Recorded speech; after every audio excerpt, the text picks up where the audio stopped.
China is undergoing a major demographic shift. A recent report from China's National Bureau of Statistics said the number of city dwellers has surpassed the rural population in mainland China for the first time in the country's history. More worryingly, though, the working-age population, or those aged 15 to 60, declined for the first time since 2002. Steffi Chung takes a look at the emerging senior care industry in China as its labour force shrinks and its population ages. 92-year-old Miss Zhao is just over 4 feet tall. But what she lacks in height, she's made up with spunk. She unmistakably rules the second floor, where other residents fondly refer to her as Banzang, or the leader. For the past 3 months, since Cuncao Cunhui Nursing Home opened in Beijing's northeastern Chaoyang district, Zhao has been calling room 909 her home. I celebrated my birthday here, downstairs. The staff decorated the place. There were flowers and friends sent gifts and cake.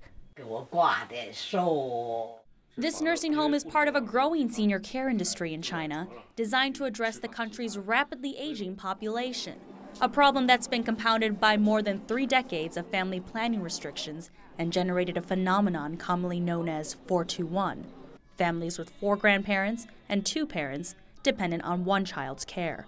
Those born after 1980 are now around 30 years old. Their parents are growing old and need to be cared for. This is a huge trend right now, and it's why the number of senior care companies is mushrooming.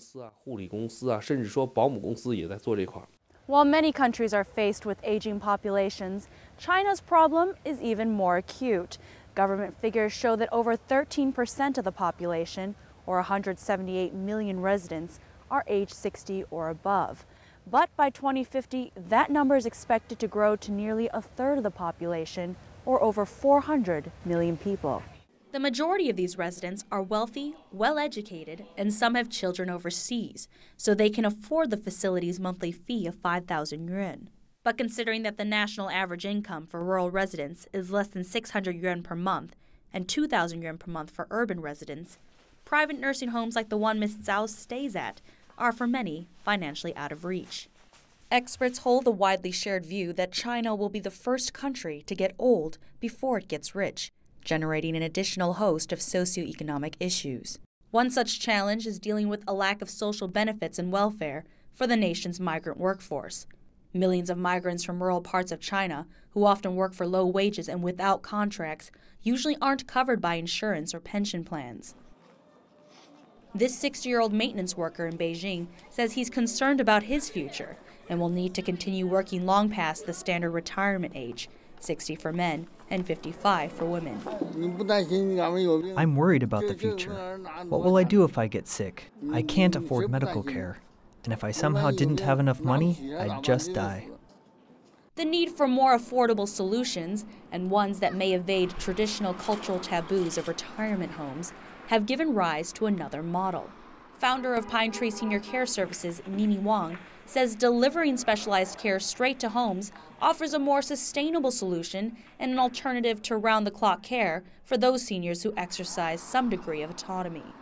Even if they would stay in a hospital, they are not surrounded by doctors and nurses 24 hours a day.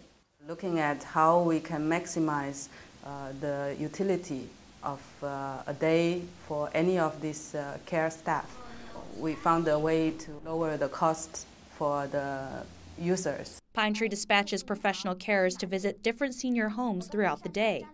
The frequency of visits depends on the client's evaluated need, and targeted services average to 500 yuan, or about $80 a month. Demand for such services is shown in the numbers. Within 2 years, the Beijing-based company has grown from servicing 3,000 people in its first year to its current 22,000 client base. The company says it expects clients to grow tenfold by next year. The government estimates that China's market for senior services is worth over 3 trillion yuan. But to meet future demand, those in the business say the country will need to emphasize a workforce properly trained and skilled to better address elderly needs. Steffi Chung there with that report, and to give you an idea of how serious this problem currently is in China, the country's National Committee on Aging reports that the total number of beds in existing nursing homes serves about 1.6% of the total senior population, compared with an average of 2 to 3% in developing countries and 5 to 7% in developed ones. Now, this week marked the end of China's annual Lianghui, or congressional sessions, the last one for several top officials before next year's political reshuffle. Earlier, I spoke to Patrick Chovanec, a professor of economics at Tsinghua University, for his insights on the two sessions. Patrick, what are some of the most significant changes to have come out of this year's meetings?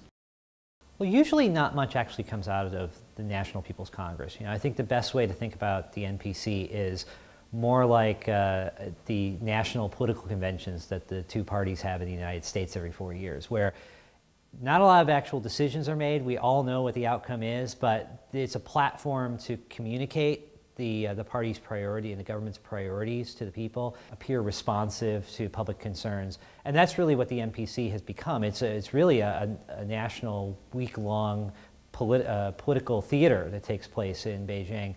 And any actual legislation that comes out of it has been long orchestrated before. The biggest surprises this year really don't have to do with policy, they have to do with politics in the lead up to the leadership transition. Have there been any changes in direction at all, if even slight? I wouldn't say so. There have been tensions that have played out over the course of the NPC. For instance, there's a tension between those who want to see more market reforms. There's also a tension right now over the downturn in the property market between the central government, which wants to see that correction continue, and local governments, which want to see the property market revive because they depend on it for a lot of revenue and to deliver GDP growth. So there have been tensions that have played out over the NPC, but I don't think you see any really market change. In fact, what you've seen is especially in Premier Wen's press conference the other day, you saw him express resolve to continue with some of the policies that the government has been pursuing over the past few years. Now, in his opening speech at the start of the NPC conference, he lowered the country's growth target, of course, from 8% down to 7.5%. How significant is this, and does this mark the end of China's pro-growth policies? Well, that was very significant in my view. Not so much because it represented a policy shift, but because it was a recognition of reality. There are two takes on this. Some people say the target was 8% last year, they well exceeded it. The target's 7.5% this year, they'll well exceed it. In my view, I see it very differently. The 8% target last year was really about trying to gradually wean China away from this dependence on investment-led growth.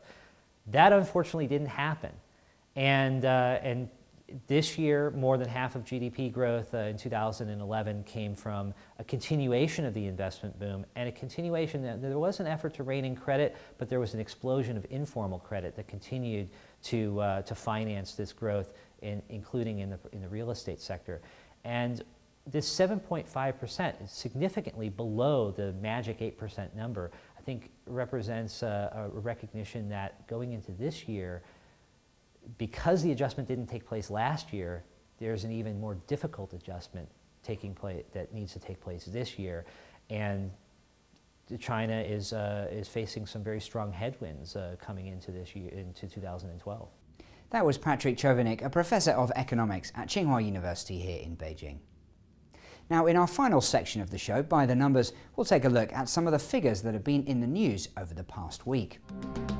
First up, it's 5. That's the number of Chinese who made it into the first ever Hurun Global Rich List. The list names 83 people who have a personal fortune of at least $10 billion US. Next up, it's 12. That's the number of death sentences Chinese courts have handed down since 1993 to those involved in the private lending business.